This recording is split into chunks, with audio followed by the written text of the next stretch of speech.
In this guide, we're going to walk through how to install and configure your gem library. Now, rubygems are code libraries that are used to bring in extra functionality, and if you've never used them before, then just understand that they're a way of being able to install various code items so that you can call them and you don't have to write every single line of code that you use throughout your system. When we get into the full Rails application, you'll see that we have an entire section dedicated to managing the RubyGem library, and even the app itself is going to have its own set of gems specific to it. So let's talk about how we can configure gems to work on your system. The first thing what we can do is type in gem-v, and this is going to show which version of RubyGems that we have installed. So it looks like we have gems 2.5.1. And I'm going to do this so that I can walk along with you. So in case you've never installed Rails on your system before, then it'll be like I'm doing it the same with you, because I will switch to Ruby 2.4.0, which I've never used before. In fact, just earlier today was when I installed it on one of the previous guides. So I'm going to type in rvm use 2.4.0.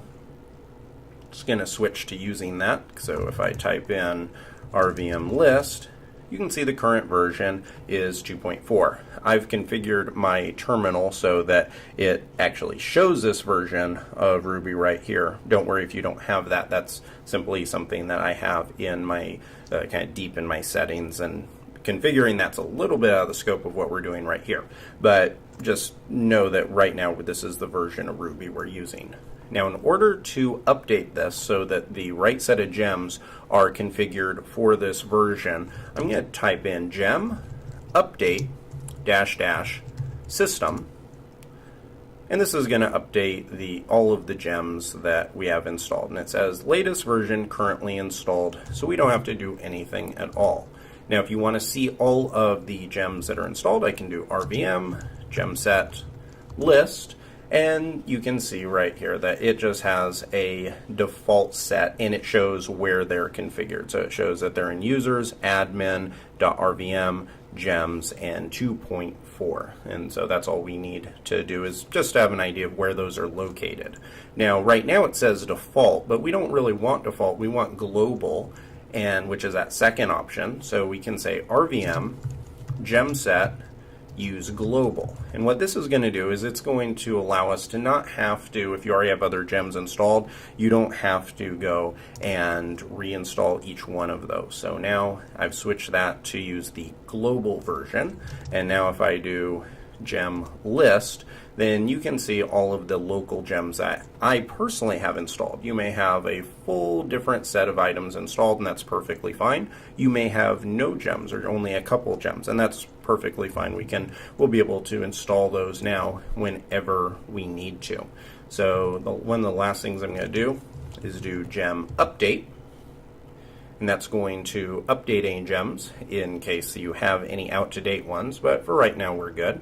And there's two things that we need to do before we can get into installing Rails. And that is, one, to install the bundler gem. So I'm going to do gem install bundler.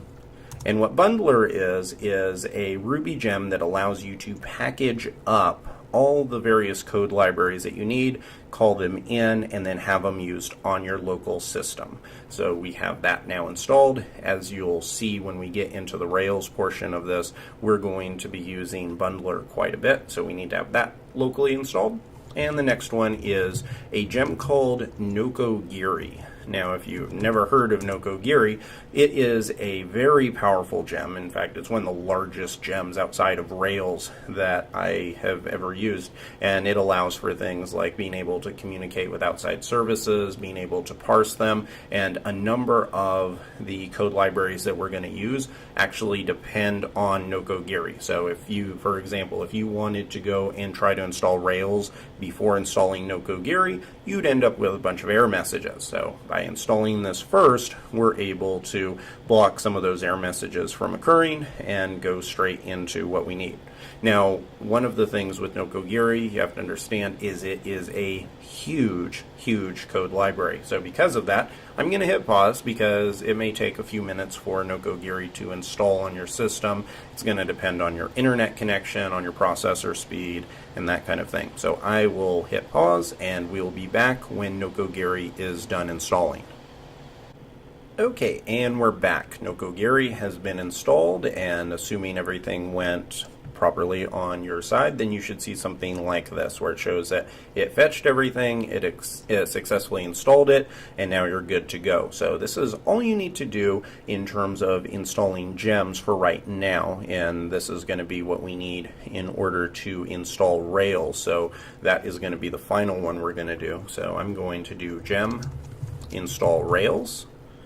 If I hit return, this is going to go out and it's going to get Rails for us. Now, Rails is, and this is what, if you've never come to this before, I think it's very important to realize, Rails is just a gem. There's nothing magical about it. Rails is one of the most powerful gems I've ever seen in my life, just simply based on all of the things that are built into it. And it's incredible on what the developers of Rails have been able to do through the years. But at the end of the day, Rails is just a lot of Ruby code. So people were able to create a number of Ruby files, they created generators, and they created all these things and methods, classes, and different code snippets like that. They packaged them all together, and like you can see, that's all it is, and we're installing it just like we would any other code library. So it's important to know, especially if this is your first introduction to Rails,